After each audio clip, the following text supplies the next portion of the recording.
पुराने समय की बात है। देवगढ़ राज्य अपनी भव्यता और रहस्यों के लिए प्रसिद्ध था। वहां के राजा विक्रम और रानी रुद्राणी अपनी प्रजा के प्रति अत्यंत दयालु थे, लेकिन उनका जीवन एक गहरे रहस्य से घिरा हुआ था।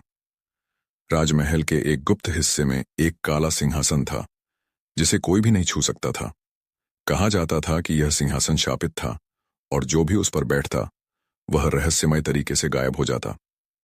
कई पीढ़ियों से इस सिंहासन को अनटच्ड रखा गया था, लेकिन रानी रुद्राणी इसकी सच्चाई जानने को उत्सुक थीं। एक दिन जब राजा किसी युद्ध में व्यस्त थे, रानी ने महल के सबसे बुजुर्ग मंत्री से इस रहस्य के बारे में पूछा। मंत्री ने घबराते हुए कहा, यह सिंहासन श्रापित है, महारानी।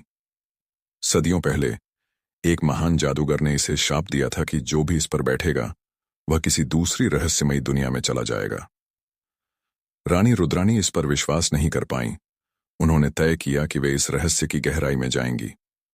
एक रात जब पूरा महल नींद में था, रानी गुप्त मार्ग से होते हुए उस सिंहासन तक पहुंची। जैसे ही उन्होंने उसे छुआ, पूरा महल कांप उठा और अगले ही पल वे गायब हो गईं।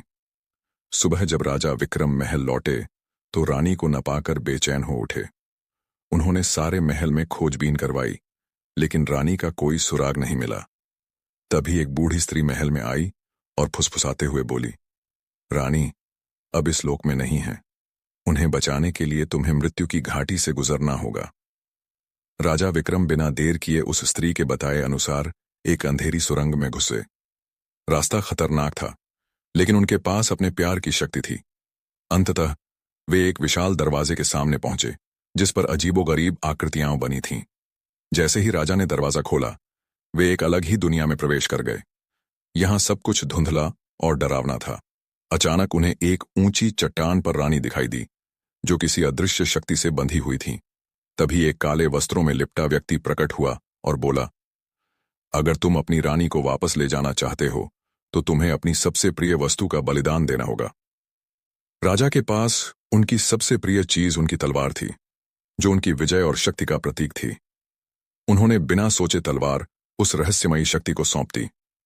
अचानक चारों ओर रोशनी फैल गई और रानी वापस सामान्य अवस्था में आ गई। राजा रानी ने एक दूसरे को गले लगा लिया और देखते ही देखते वे फिर से अपने महल में थे। महल के सभी लोग आश्चर्यचकित थे। राजा ने आदेश दिया कि उस शापित सिंहासन को हमेशा के लिए नष्ट कर दिया जाए। इसके बाद राजा विक्रम और रानी रुद्राणी ने राज्य में सुख शांति से शासन किया, लेकिन उस रात के रहस्य को कभी किसी से साझा नहीं किया। हालांकि कुछ बुजुर्ग आज भी कहते हैं कि देवगढ़ महल की दीवारों के भीतर वह रहस्यमयी दुनिया अब भी छिपी हुई है।